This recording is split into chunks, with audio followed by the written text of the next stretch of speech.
ঝিনাইদহের মাজেদ হোসেন ধার দেনার কিস্তিতে প্রায় ৬ লাখ টাকা জোগাড় করেছিলেন সৌদি আরব যাওয়ার জন্য। গেল ২৮শে ফেব্রুয়ারি ছিল তার স্বপ্নযাত্রার দিন, কিন্তু মধ্যপ্রাচ্যের যুদ্ধ পরিস্থিতির কারণেই হঠাৎ করেই বাতিল হয়ে যায় তার ফ্লাইট। আমার টিকিটটা ছিল, এটা ক্যান্সেল হয়েছে। এখন এটা কোনো নির্দিষ্টভাবে বলা নেই, মানে যখন নির্দিষ্টভাবে বলবে তখনটা চালু হবে আর কি।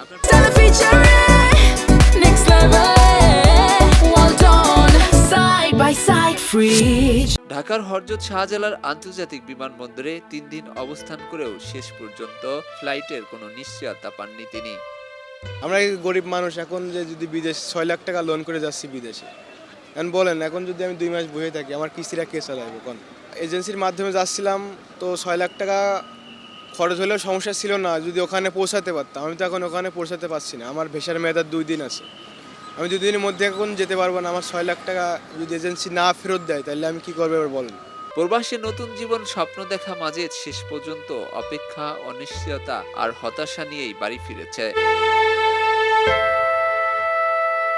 মাজেদ হোসেনের মতো বিপাকে পড়েছেন মধ্যপ্রাচ্যগামী অনেক বাংলাদেশি, কারণ ইরান যুদ্ধের উত্তেজনায় একের পর এক ফ্লাইট বাতিল হয়, চরম ভোগান্তিতে পড়েছেন তারা। ২৮ তারিখে ফ্লাইট আসছিল জেদ্দায়। তা আসার পরে মনে করেন মাল বুকিং দিছে, সব কিছু বুকিং দেওয়ার পরে বিমানে উঠছি। ওঠার পরে প্রায় ২-৩ ঘন্টা বসে রয়েছে। তারপরে ইফতারের সময় ইফতারিও দিছে। এরপরে হঠাৎ করে বলতেছে যে এখন ফ্লাইট হইতো না, আকাশের অবস্থা খারাপ, ওই যে যুদ্ধ শুরু হয়েছে। তারপরে বলতেছে যে আপনারা যার যার গন্তব্যে চলে যান, পরে জানানো হইব।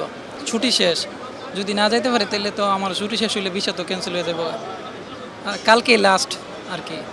হযরত শাহজালাল আন্তর্জাতিক বিমানবন্দরে মোট ৭৪টি ফ্লাইট বাতিল করা হয়েছে, পরিবর্তন করা হয়েছে একাধিক ফ্লাইটের সময়সূচিও। ফলে নির্ধারিত সময়ে বিমানবন্দরে পৌঁছে অনেক যাত্রী তাদের গন্তব্যে রওনা হতে পারেনি। এটার ফ্লাইট ছিল ১টা ১০-এ, আমি আসছি ১১টা ৪৫-এ। ১১টা ৪৫-এ ভিতরে ঢোকার পর বলতেছে যে সব কিছু ইমিগ্রেশন হচ্ছে, সব কিছু বন্ধ। তখন আমি যেতে পারিনি। যুদ্ধের ছায়া আকাশপথে স্পষ্ট, সংকট কেটে না গেলে পরিস্থিতি আরও ভয়াবহ হবে বলে মনে করছেন সংশ্লিষ্টরা। হযরত শাহজালাল আন্তর্জাতিক বিমানবন্দর থেকে এস আলী দুর্জয়, খবরের কাগজ। এলো খবরের কাগজ, নিখাত, নির্ভীক, নিরপেক্ষ।